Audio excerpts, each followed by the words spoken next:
Let's go back to big league baseball here, Dylan, because the Toronto Blue Jays are trying to make some moves. They have reportedly offered Dexter Fowler a deal in the 4-year, $60 million range. Fowler is reportedly looking for a deal that will pay him $18 million annually, so that's not quite what he is coveting, what the Blue Jays are offering, but it's still a lot of cash. Should Toronto move up and make this deal happen with Fowler? How do you think he would fit in that Blue Jay lineup that's going to look a lot different than it did a year ago? Yeah, without a doubt. I think he can really fit most places. Because of his versatility, he could hit at the top of the order like he did in the leadoff spot with Chicago. He's a switch hitter. He's still a plus defender at age 30.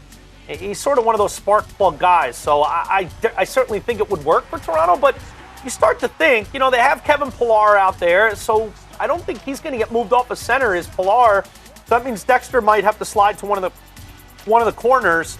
And for me, what really is more of a concern for the Toronto Blue Jays is that entire pitching staff. Yep. So if I'm going to shell out some money and I'm going to throw $60 million at Dexter Fowler, it's one thing if he takes it, great.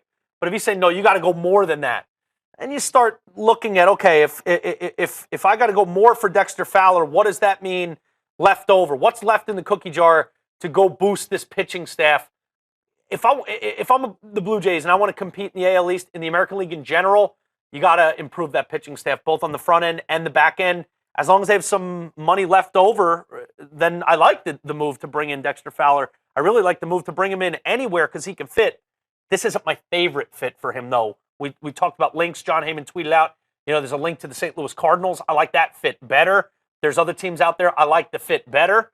But I think he can improve this team, just not sacrificing the ability to then go out and get pitching as well.